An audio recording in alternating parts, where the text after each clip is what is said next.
My YouTube channel has been monetized. It took 2 months and 8 videos to make that happen. Let me show you how. My name is Rob Skeoch, and I've been shooting black and white film for over 50 years and worked over 45 years as a professional photographer, shooting for decades for Major League Baseball and the NFL, and I've been published everywhere from Sports Illustrated to National Geographic. Maybe some of the techniques that I use will be useful to you as you learn film photography. So let's dive right in. When I was researching and starting my channel, I was watching videos about how people meet these certain milestones in their YouTube journey. And there was quite a few helpful ones, and so I'm trying to pass that information forward from what I've learned to people who may be starting out in a YouTube channel. So my channel itself has existed for years, but I wasn't posting on it. I would post once a year.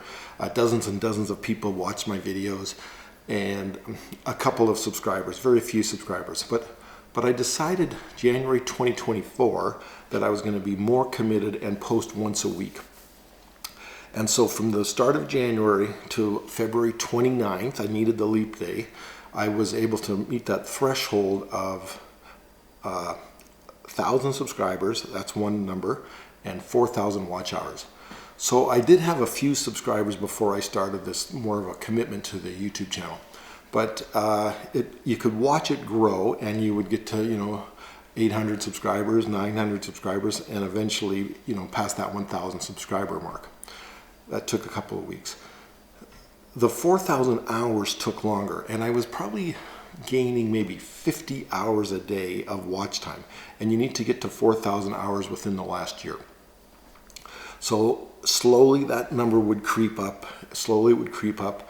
I would post, there'd be a bell curve lift, and then it would drop right down again, and it rises very quickly and it drops very quickly. But when you post, then some people watch the new posting, but they also watch a couple of the older ones, and so you get a bit of a tail on your curve.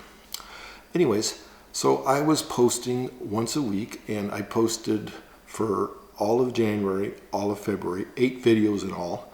Now, when I started the channel, I started it because I was interested in a Leica lens, the Leica 28 5.6. Kind of a weird, rare lens, but there wasn't a lot on YouTube about it.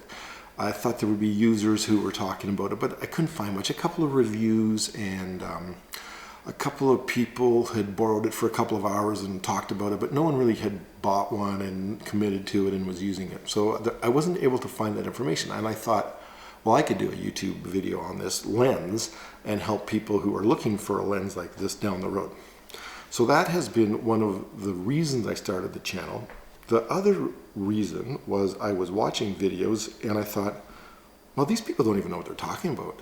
I don't know if, are they actually photographers? Like, they're a bunch of posers. I could do better. So then I thought, okay, well, maybe try to do better. So here we are.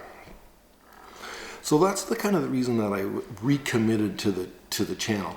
Now, I had a couple of other channels in the past. Before I worked at Sony, I had a channel years and years ago, different criteria for YouTube. And when I first left Sony, I started a channel it was about my journey to become an underwater videographer and how I was going to document my journey to shooting for Shark Week and National Geographic for their videos while I was going to shoot underwater. And that was a great idea, except I started to post videos about my journey to be an underwater videographer.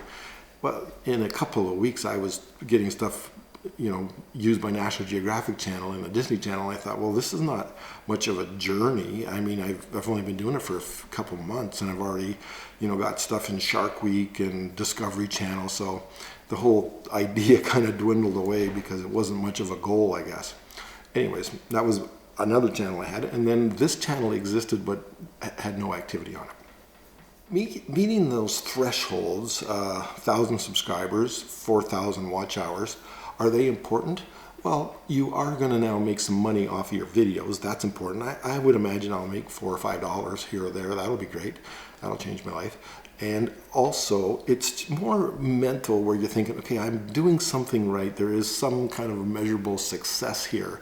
It is a milestone that YouTubers want to reach. And I think YouTubers will do a video like this once or twice a year where they're saying, hey, YouTubers, this is how my experience has been.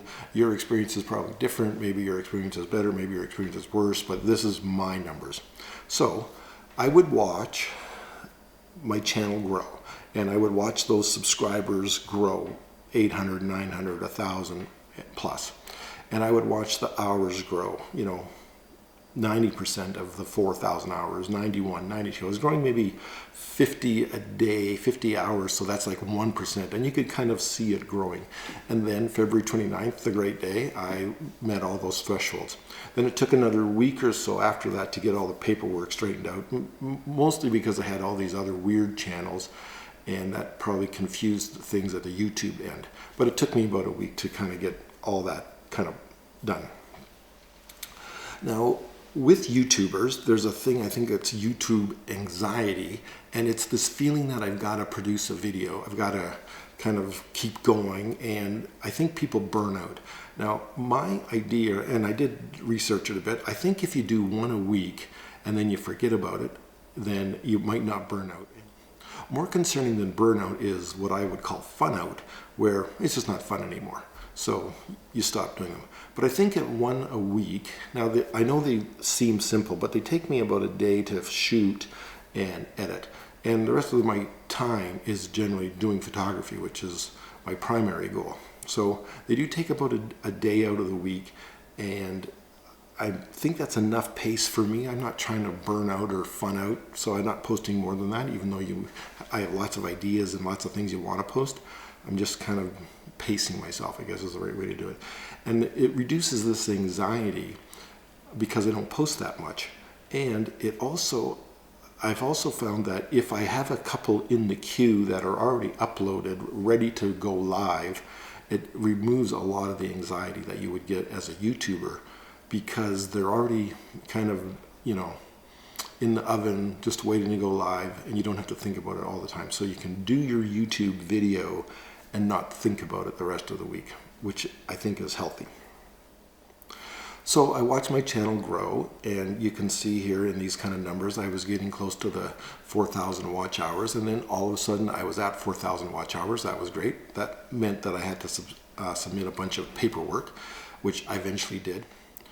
So now, after 2 months and 8 videos, I am now seeing the big bucks roll in. And you can see here right now, I've already made $4. Well, almost $5. So it's really been a lucrative proposition, and that's great. And the video of my 8 videos, some of them have been successful and had maybe 8,000 or 9,000 views, and some have been unsuccessful. For instance, the one that I thought was important to do on this weird Leica lens has been the least successful. 900 people have watched it, so that's not much. But because of this payment, I have now made 3 cents off that video. So at this pace, in no time at all, 3 cents a day, I'll be able to buy another lens and do another video on another lens. So you can look forward to that. I should have that pretty soon. 3 cents a day, that'll add up quick. Probably the lens is going up more than that a day. I'm probably negative on this one.